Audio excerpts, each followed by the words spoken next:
இயேசு கிறிஸ்துவின் நாமத்தினால் உங்களுக்கு அன்பின் நல்வாழ்த்துக்கள்.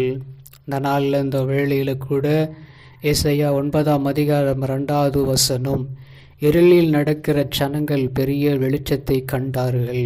அல்லேலூயா. மரணம் என்கிற இருளில் நாம் வாழ்ந்து கொண்டிருக்கிறோம். பாவம் என்கிற இருளில் வாழ்ந்து கொண்டிருக்கிறோம்.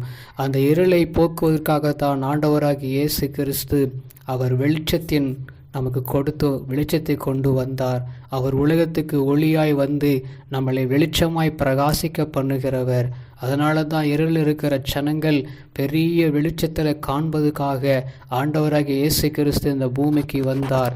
பாவ இருள் என்கிற சாப இருள் என்கிற மரண இருள் என்கிற அந்த பயத்தை போக்குவதனால நம்ம வெளிச்சத்தில் நடப்பதற்காக ஆண்டவராகிய இயேசு கிறிஸ்து அவர் ஒளியாய் இப்பொழுது நம்முடைய உள்ளத்திலும் இல்லத்திலும் அவர் வீசிக்கொண்டிருக்கிறார். கர்த்தராகிய ஆண்டவர் நம்முடைய இருளை நீக்குவதற்காக, இருளில் இருக்கிற ஜனங்கள் வெளிச்சத்தில் காண்பதற்காக, பெரிய வெளிச்சத்தை காண்பதற்காக, அவருடைய பிரசன்னத்தை அறிந்து கொள்வதற்காக அவர் இப்பூமியில் அவர் வந்தது ஒரு நோக்கம். அதனால் பாவ இருளில் நடக்கிற ஜனங்கள் பெரிய பரிசுத்த வெளிச்சத்தை கண்டார்கள். அல்லேலூயா. அப்படியா நாம் ஜெபம் பண்ணுவோம். எங்களை கிருபையா நேசிக்கிற எங்கள் அன்பின் நல்ல தகப்பனே, பாவ இருளில் நடந்து இருக்கிற ஜனங்களை நீர் பெரிய வெளிச்சமாக பரிசுத்தமான ஒளியை வெளிச்சத்தை காணும்படியாய் கிருபை செய்தி.